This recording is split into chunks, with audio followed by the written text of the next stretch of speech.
자, 이번에는 어떻게 보면 또 개요에 해당하는 건데, 광합성 가정의 명반응과 안반응에 대한 간략적인 과정을 한번 살펴볼까 해요. 먼저 여러분이 아셔야 될 건 뭐냐면, 이거는 생명과학 원 때 배운 내용이거든요. 그러니까 이거에 상식적으로 접근을 한번 해보세요. 이제 포도당을 합성을 한다면,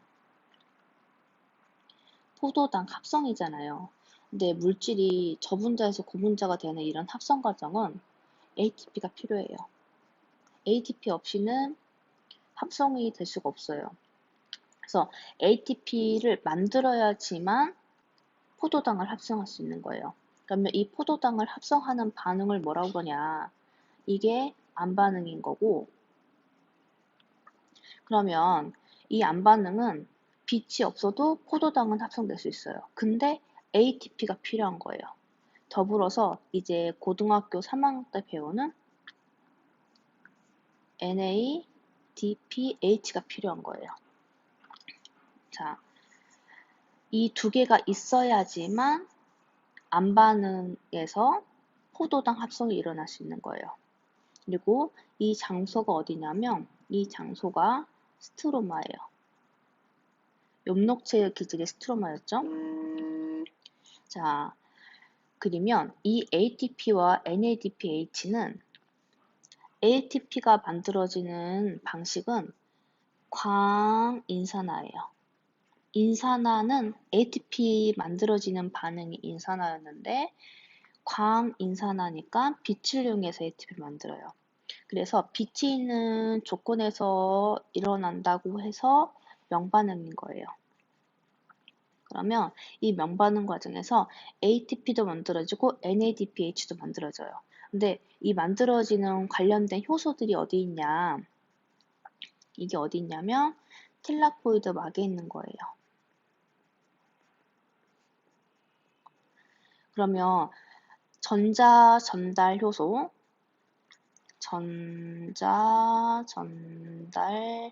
이 넓은 데다 적을 걸. 그 다음에 ATP 합성 요소. 그 다음에 빛을 이용해서 하는 거니까 광계. 요것들이 틸라코이드 막에 있고, 그러면 ATP와 NADPH가 안반응이 이용된다고 그랬잖아요. 그래서 이런 것들은 스트로마에서 생성이 되는 거예요. 이런 효소들은 틸라코이드 막에 있고 틸라코이드에서 명반응 과정이 일어났는데 이런 만들어진 산물은 ATP 합성효소 방향이 스트로마에 있기 때문에 스트로마에 있는 겁니다. 그래서 스트로마에 그림 보시면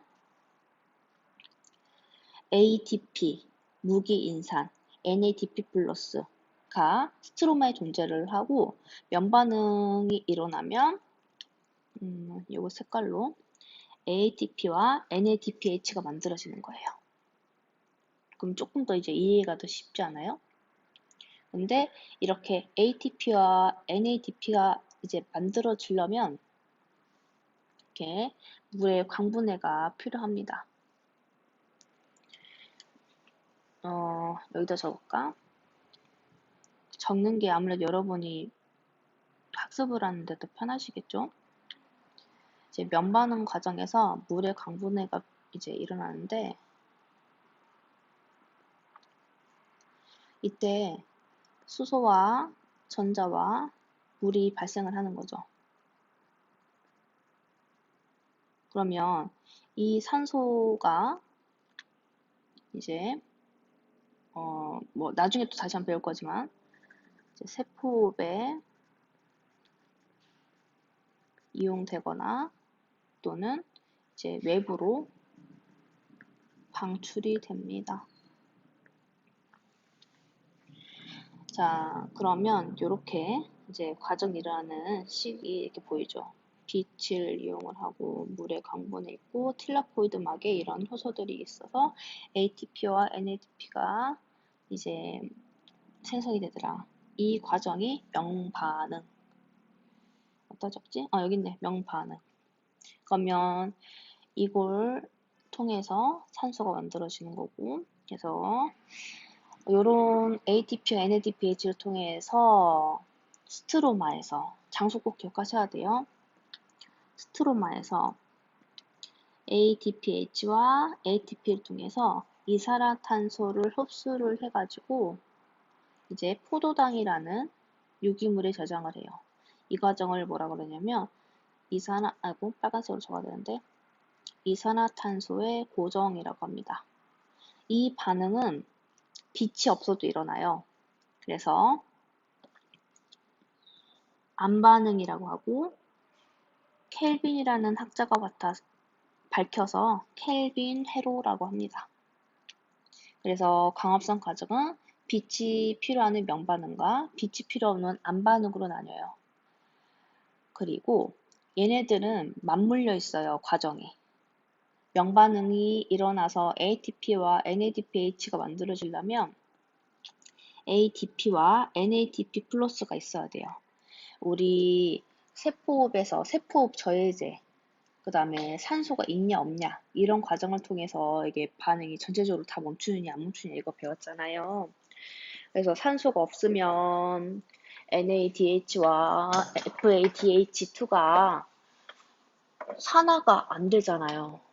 최종 전자 수용체인 산소가 없으니까. 그러면 AD 플러스 FAT가 없으니까 뭐 해당 과정이라던가 가장 크게는 TCA 회로가 안 돌아갔죠. TCA에서는 어마어마하게 NADH와 FADH2가 만들어지니까 엄청난 어마어마는 아니지만 그래서 TCA 안 돌아가고 나중에 해당 과정도 멈출 수 있다 이렇게 배웠었잖아요. 그러면 이것도 마찬가지예요. 암반응에서 이게 다시 재공급되지 않으면 명반도 돌아가지 않습니다.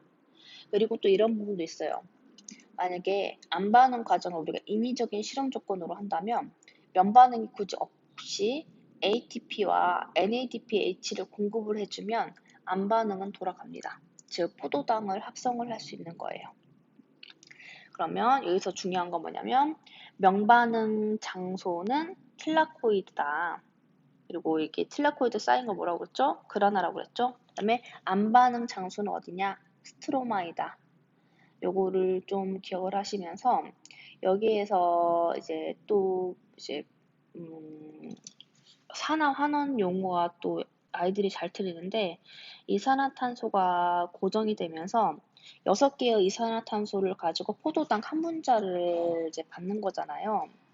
그러니까 이거를 좀 내용을 조금 더 이해를 드리면 이거죠. 이산화탄소의 고정이 이산화탄소를 흡수를 해요. 그 다음에 이제 NADPH 요거를 산화를 시키는 거죠. 적어주는 게 여러분들 도움 될 것 같아서 이제 산화가 일어나면 이제 수소와 전자가 나올 거 아니에요. 이거를 받아서 이제 포도당이 되는 겁니다. 그러면 이제 이산화탄소는 환원되었다라는 표현을 쓸 수 있는 거예요. 이거 또 기억을 해두시면 조금 더 여러분이 편하시겠죠? 그래서 이렇게 같이 적어서 정리를 해주시고 그러면 이 화학식을 한번 보시면 우리 전에 배웠던 게 어떤 거였냐면 전에 배웠던 거 여기다가 따로 한번 적어보면은 산화적 인산화 과정에서 NADH와 FADH가 총 12개가 산화라는 반응이 일어나면서 12분자의 물이 생성이 됐어요. 그리고 그 다음에 2분의 1 O2가 최종 전자 수용체로 사용이 됐잖아요. 그러면 이 12개의 2분의 1 O2니까 총 6개의 산소가 소모가 된 거죠. 그리고 TCA 회로 한 번 돌 때마다 3개의 물 분자가 생성이 되거든요. 이거 고등학교 과정에서는 안 나오는데 아무튼 그냥 그래요. 그래서 요 H2O 이렇게 그래서 이거를 그대로 내용만 바꾸면 순서만 바꾸면 돼요. 그러면 이제 광합성 식이 나옵니다. 그래서 6개의 색깔을 요걸로 해야지. 6개의 이산화탄소를 흡수하여서 12분자의 물을 광분해 적어줄까? 광분해 이산화탄소는 흡수. 그래서 에너지는 빛 에너지를 통해서 포도당을 합성하는 과정이다. 이 과정에서 이렇게 합성이 되더라 라는 내용입니다. 그래서 세포호흡과 반대예요. 세포호흡은 포도당을 분해하는 반응이었고 요거는 합성하는 반응이었으니까. 그래서 페이지를 지금 제가 따로 분리해놔서 같이 한번 보시면 보는 게 좋아서 같이 한번 보시면 여기 있다. 이렇게 요거와 반대되는 과정이 일어납니다. 이렇게. 그리고 이제 이런 식으로 복습하는 게 참 중요하니까. 그다음에 최종전자 수용체 요거. 그래서 배운 거를 복습하시면서 내용을 좀 떠올리시면 좋겠죠. 자, 그러면 왜 명반응이 필요한지, 안반응이 필요한지, 그리고 어떻게 맞물리는지에 이해가 되셨죠? 그러면 자세한 내용이 여기에 이렇게 나와 있어요. 그러면 이 두 개에 대한 거는 뒷부분에 엄청 자세하게 배워요. 그래서 지금 또 보시면 머리가 아프거든요. 그래서 뒤에서 제가 다시 한번 정리를 해주면서 내용을 짚어드릴 거고, 우선 요거 다시 한번 보시면 됩니다. 면반응과 안반응의 관계. 그래서 면반응에서 ATP와 NADPH가 공급되지 않으면 포도당을 합성할 수가 없는 거예요. 그리고 명반응에서는 이 ADP와 NADP 플러스가 공급되지 않으면 명반응도 안 돌아가는 거예요. 그래서 이 둘이 같이 있어야지만 광합성이 계속 일어날 수가 있는 겁니다. 그러면 이 벤슨의 실험은 그거를 밝힌 실험이에요. 즉 뭐냐면 광합성은 명반응과 안반응으로 이루어져 있다. 이거를 밝힌 실험이에요. 그래서 너무 중요하니까 제가 한번 끊었다가 갈게요.